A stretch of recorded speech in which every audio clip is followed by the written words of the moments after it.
उसने वो अधिकार कलीसिया को दे दिया। अभी आप और मैं कौन है? आप कलीसिया के सदस्य हैं। इसका मतलब है कि आप एक कलीसिया है। एक व्यक्ति भी यदि है विश्वासी तो वो कलीसिया है। तो सारे अधिकार जो उसके पास थे स्वर्ग और पृथ्वी के, वो अब आपके पास है। लेकिन वो काम कैसे करेंगे? विश्वास के द्वारा। आपके अंदर उसका वचन होना चाहिए, आपके अंदर उसकी नम्रता, उसकी पवित्रता होनी चाहिए, आपके अंदर उसका गुण, उसका चरित्र, उसका जीवन आपके अंदर दिखाई देना चाहिए। लोगों को समझ में आना चाहिए कि अब आप नहीं हैं, अब आप पहले जैसे भी नहीं हैं, आप बदल चुके हैं, आप पहले जैसे नहीं हैं। हो सकता है कि पहले आपके जीवन में बहुत शिकायतें थी, हो सकता है पहले आप उदास होंगे, निराश होंगे, व्याकुल होंगे, दुखी होंगे, चंचल होंगे, घबराने वाले होंगे, या बक करने वाले, या बड़बड़ाने वाले, या किसी को भी सहन न करने वाले, गुस्सा करने वाले। आपके पास में आपसे लोग डरते होंगे, घबराते होंगे। लेकिन जब आप परमेश्वर की समानता, परमेश्वर की महिमा, उसके वचन के अध्ययन के द्वारा परमेश्वर के समान एक व्यक्ति बन जाते हैं, पहले जैसे नहीं रहते हैं, तब आपकी जिंदगी में क्या दिखाई देता है? यीशु मसीह के स्वभाव का जैसा एक स्वभाव, पवित्र आत्मा के स्वभाव के जैसा एक पवित्रता का जीवन, वचन के जैसा सत्यनिष्ठ और धर्मनिष्ठ और आत्मिक मनुष्यत्व जो पूर्ण रूप से ईश्वर भी है और पूर्ण रूप से मनुष्य के स्थान में भी है। आप स्वर्ग के हैं जब आप वचन पर आधारित होते हैं। और परमेश्वर ने हमेशा मनुष्य के साथ में ऐसा ही जीवन जीना चाहा। ऐसा ही आदम के साथ जब रहता था तब परमेश्वर उससे रोज मिलता था। जब आप और मैं ऐसे आत्मिक जीवन को जिएंगे तो आप भी परमेश्वर से रोज बात कर सकेंगे, रोज मिल सकेंगे, रोज पूछ सकेंगे और रोज अपनी आप बीती और अपना हाल बता सकेंगे। उसने कहा, जो मुझ में विश्वास करता है मैं उनमें चला फिरा करूंगा, जहां कहीं भी वे जाएंगे मैं उनके संग होऊंगा। तो हमें वचन के अध्ययन पर विश्वास करना है। अपने जीवन में वचन के ऊपर केवल वचन को पढ़ना नहीं है जैसे लोग पढ़ते हैं, जैसे विश्व पढ़ता है। एक एक वचन का मतलब को आपको जानना पड़ेगा, आपको समझना पड़ेगा कि ये क्यों यहाँ पर यही शब्द क्यों लिखा है। ये कुछ और भी लिखा जा सकता था, लेकिन इसका यहाँ पर लिखा जाना मेरे व्यक्तिगत जीवन से बहुत गहरा संबंध रखता है। इसके लिए आपको खोज करनी पड़ेगी, आपको उसके बारे में, आपको उसकी गहराई में जाना पड़ेगा। तब तो आपको समझ में आएगा कि सच्चाई क्या है, वास्तविकता क्या है, लिखने का पर्पस और मतलब और अर्थ क्या है, आपको क्यों ये पढ़ने में आ रहा है कि आप इसको ऐसा ही पढ़े।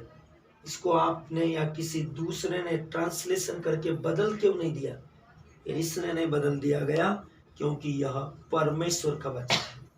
उसने कहा यीशु मसीह आज, कल और आज एक रूप रहने वाला है। उसने कहा आकाश और पृथ्वी टल जाए तो टल जाए, लेकिन मेरे शब्द, बिंदु, मात्रा और वचन बिना पूरा हुए नहीं टलेंगे, तो वो बदले नहीं जा सकते। आप और मैं उस वचन पर अध्ययन कर सकते हैं, विश्वास कर सकते हैं, उस वचन को ग्रहण करके अपने आप को वचन के समान बना सकते हैं। पूर्ण महिमा के जैसा, पूर्ण समृद्ध, पूर्ण आशीषित, पूर्ण पवित्र, पूर्ण महिमान्वित, पूर्ण अनुग्रह से भरा हुआ, पूर्ण शक्ति और सामर्थ्य से परिपूर्ण आप अपने आप को इस विश्व में निर्माण कर सकते हैं। आप अपने आप को इस विश्व में प्रकट कर सकते हैं, अपने आप को इस विश्व में दर्शा सकते हैं। जैसे आप दूसरे भविष्यवक्ता, अगुवे, प्रचारक, प्रार्थना करने वाले स्त्री और पुरुषों को देखते हैं कि उनके हाथ रखते ही रोगी प्रभावशाली रीति से चंगे हो जाते हैं। वजह क्या है? परमेश्वर उनके अंदर अपने आप को दिखा रहा है। आपको समझना पड़ेगा। जब वे हाथ रखते हैं पवित्र आत्मा क्यों आ जाता है? क्योंकि परमेश्वर ने वचन में कहा, प्रारंभिक कलीसिया जब नए विश्वासियों के सिर पर हाथ रखकर प्रार्थना करती थी, वे पवित्र आत्मा से क्यों भर जाते थे? क्योंकि परमेश्वर उनके अंदर है, उनके बोलने से चीजें हो जाती है। जब आप वचन पर अध्ययन करते हैं तो ये सब चीजें जो आप देखते हैं टीवियों पर, सभाओं में, आत्मिक जागृति सम्मेलनों में, रिट्रीट सभाओं में, चंगाई सभाओं में, तो ये सारी चीजें आपके अंदर भी हो सकती है, क्योंकि ये किसी व्यक्ति विशेष के लिए नहीं है, ये सबों के लिए ये स्वर्गीय निमंत्रण है, ये परमेश्वर की ओर से दिया हुआ स्वर्गीय न्योता है। आप में हर एक व्यक्ति, कोई एक वर्ग इसके लिए जिम्मेदार नहीं है। उसने कहा सब लोगों से, अंतिम निर्देश को याद रखो, उसने कहा तुम जाकर सब जातियों को राज्य का सुसमाचार सुनो। क्यों परमेश्वर बोलता है? कभी आपने अर्थवेद पढ़े, कभी ऋग्वेद पढ़े, कभी आपने परमेश्वर के वचन को आपने सुना? ऋग्वेद में, अर्थवेद में, यजुर्वेद में आपने सुना? नहीं सुना, क्योंकि आपने वचन को आत्मसात नहीं कर पाए। मेरे प्रियो, जब आप सुनेंगे तब आपको पता चलेगा कि कैसे इब्रानियों का पुस्तक अध्याय 1 में क्या लिखा है। वहां लिखा है प्राचीन काल में परमेश्वर ने, प्राचीन युगों में परमेश्वर ने हमारे पुरखों से, बाप दादाओं से, ऋषि मुनियों से बारंबार और भांति भांति से बातें की। प्राचीन युगों में। अभी आप प्राचीन युग में जाएंगे तो आपको कौन मिलेगा? आपको ऋषि मुनि, संत, महात्मा, पीर, पैगंबर मिलेंगे। बाइबल क्या बोल रही है? इब्रानियों का पत्री अध्याय 1 में क्या लिखा? परमेश्वर ने प्रारंभिक युगों में, प्राचीन कालों में बारंबार और भांति भांति से भविष्य वक्ताओं से, रब्बियों से बातें की। और वो बोलता है इब्रानियों का पुस्तक अध्याय 1 2 और 3 के अंदर कि अंत में उसने पुत्र के द्वारा हमसे बातें की। अंत के दिनों में उसने पुत्र के द्वारा हमसे बातें की।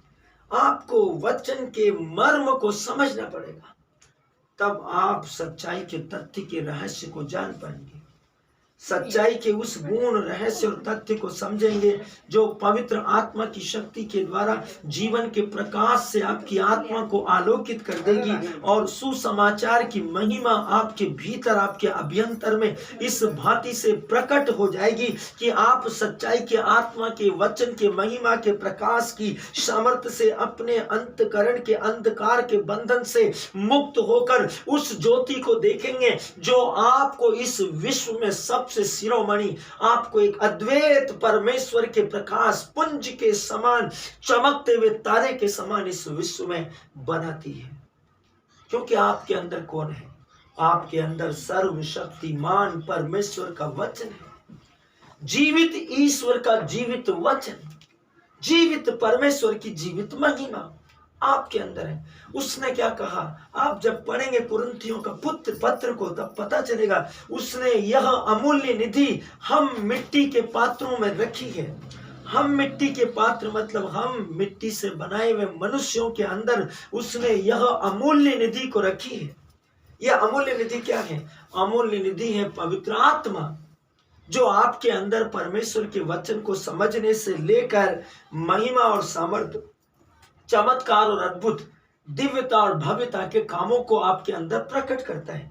ये सारी चीजें संभव तब है जब आप प्रतिदिन वचनों पर अध्ययन और मनन करेंगे। यदि आप रोज बाइबल पढ़ेंगे, आपको मालूम इब्रानियों का निर्गमन ग्रंथ अध्याय 24 वचन संख्या 1 से लेकर वचन संख्या 6 तक यदि आप पढ़ेंगे आपको पता चलेगा। निर्गमन 24 आप पढ़िए, जब मूसा सिनाया पर्वत पर 10 आज्ञाओं को लेने के लिए अपने भाई हारून के साथ सियाना पर्वत के ऊपर मतलब सियोन पर्वत पर गया, तब 6वें दिन परमेश्वर ने उसको बादल के अंदर से आवाज दी और उससे कहा कि ऊपर को आ जा। जब वो वहां पर गया तब परमेश्वर ने उससे 40 दिन और 40 रातें बातें की। वो निराहार रहा, उपवास में रहा और 40 दिन और 40 रात उसने सिनाया पर्वत पर परमेश्वर की उपस्थिति में, जैसे 3-4 दिन पहले बिजलियां चमकी थी, गड़गड़ाहट हुई थी और दीवारें तक कंपित हो गई थी और वाइब्रेशन करने लगी थी और बिजलियां कड़कड़ा रही थी और बहुत भयानक बादल गरज रहे थे। इससे भी 70 गुना अधिक परमेश्वर उस दिन सिनाया पर्वत पे मूसा से बातें कर रहा था और 10 नियम मूसा को दे रहा था। अब उसके नीचे जब आप पढ़ेंगे तब आपको पता चलेगा कि मूसा जब वो 10 नियमों की पट्टी को लेकर नीचे उतरा तब उसके मुंह से इतना प्रकाश निकल रहा था कि जो कोई उसको देख रहा था वो उसके सामने बेहोश हो जा रहा था। और उसको होश में लाने के बाद भी जब वो मूसा को दोबारा देखता था तो वो फिर बेहोश हो जाता था। इतना प्रकाश परमेश्वर से सिर्फ बातें करने में। बाइबल क्या है? परमेश्वर की बातें, परमेश्वर के मुंह से निकली हुई बातें जो आपको और मेरे, आपके और मेरे पास में विश्वासियों के द्वारा लिखित में दे दी गई है, ताकि आप उन बातों को जो परमेश्वर ने किसी समय में अपने भविष्यवक्ताओं से, जो आपने इब्रानी अध्याय 1 में पढ़ा है, उसमें क्या लिखा? प्राचीन युगों में परमेश्वर ने बारंबार और भांति भांति से ऋषि मुनियों से, पीर, पैगंबर, संत, साधु, सन्यासियों से बातें की और अंत में वो पुत्र के द्वारा आपसे बात करता है। आप समझिए, इब्रानी भाषा में, हिब्रू भाषा में, ग्रीक भाषा में परमेश्वर के पुत्र का मतलब है परमेश्वर मनुष्य शरीर में। परमेश्वर के पुत्र, मानव पुत्र, परमेश्वर के पुत्र या परमेश्वर का बेटा का मतलब है ग्रीक में, इब्रानी में, हिब्रू में परमेश्वर मनुष्य शरीर में। यशायाह भविष्यवक्ता ने, प्रवाचक ने भविष्यवाणी की थी, एक कुंवारी गर्भवती होगी, पुत्र प्रसव करेगी।